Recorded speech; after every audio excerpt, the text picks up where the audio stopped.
We have seen things that are taking place all around us. And your word says, when you see all these things taking place, now the end is near, even at the door. But oftentimes, Lord, we are so used to seeing all these things, and we are asleep spiritually. Help us, Father, to be awake. Help us to know the time. And help us to give our lives fully to you, because you are coming soon to save us and to take us home. Bless these dear people.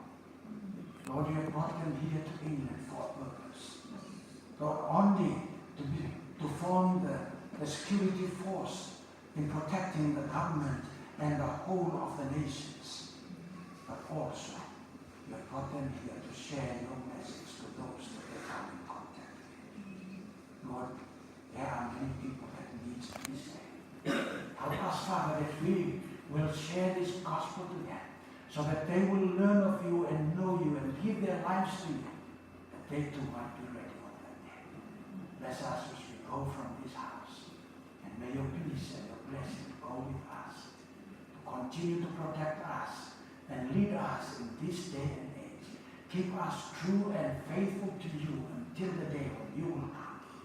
This is our humble prayer we ask in the worthy and